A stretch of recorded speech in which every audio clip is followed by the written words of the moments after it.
Hello, welcome to a demonstration on how to calculate activity ratios and also how to interpret them.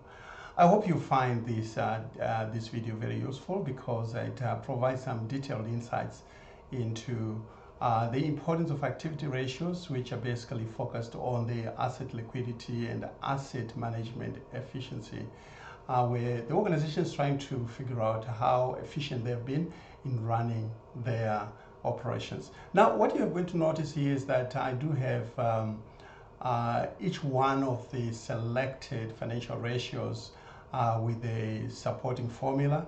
That way you'll be able to know exactly where to go and find the information. Obviously, the information will come from your financial statements.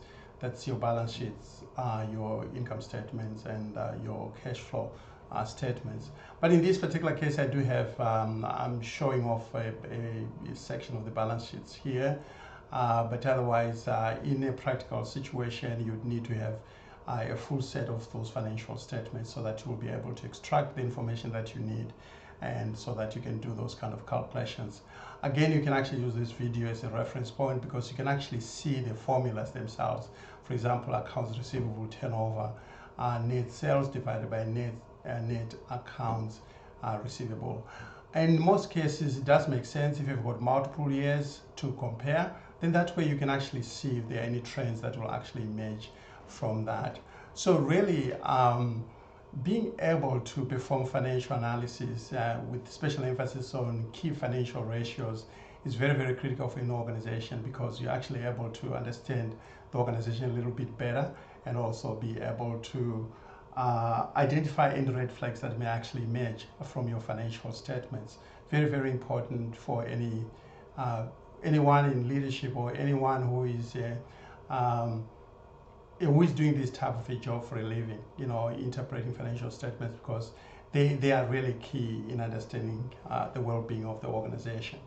Right, so here we have a selection of activity ratios. So they're much more focused on activity, the efficiency with which the organization is actually performing.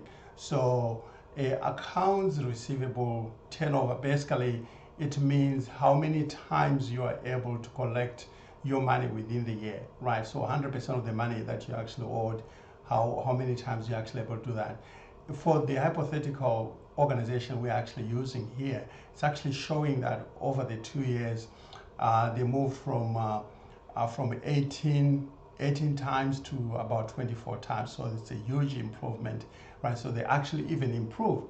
So in other words, all their accounts receivables, they are actually collected up to 24 times, in the current year, right? So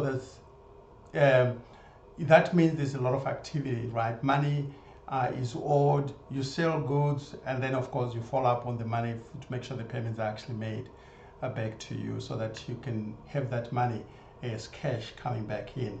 Now, inventory turnover, again, it's actually showing how many times in a year the organization is able to turn over the inventory or sell all the inventory on average. Here it's actually showing that 2.75 times in 2024 and it was 2.5 times in 2023. So again, another improvement. So not only is this organization able to collect money quicker, they're also able to turn over the inventory a lot faster, right? Which is actually a very good signal. What about accounts payable turnover? Right here we can see that it's actually paying your creditors, those whom you owe money. That's the reason why you collect money up here so that you can actually pay you can fulfill your financial obligations. So here it's actually telling us that by 2024 it was about 9 times and was 12 times the previous year. So which means that this particular organization eased up its payment terms, which means they were able to negotiate, right? Of course, we always make an assumption that the organization is not defaulting at all. Any organization should not be known for defaulting in paying their creditors. They can only negotiate better terms with their creditors, right? So again, we interpret this under that particular assumption, right? We are assuming this organization is a normal organization, right? So again, here, if we're able to collect the money faster and we are able to have more time to pay off our creditors, we are actually a good place. And at a time when we are also turning over more inventory, that's a very good combination of financial ratios right there. What about the use of assets? Right, so here fixed asset turnover, it means that for every dollar that was invested in fixed assets, for every dollar we generated a revenue of $7.41 on average in 2024, and was even better in 2023 at $8.6, right? So which means that for every dollar invested, we are actually generating money. And you know, we averaged by 2024, which we can take as the current year, $7.41, but prior year it was even better. Now the same was true also for the total assets. When all the total assets are actually put together, every dollar in our total assets was generating $2.26, right? Because here we are looking at all the assets, including the current assets, whereas here we're only looking at the fixed assets, right? So once again, this was actually an improvement, was slightly better, but of course it's lower because we're now including all the assets in this particular case. So again, that gives you some idea about how effectively this organization is using its assets.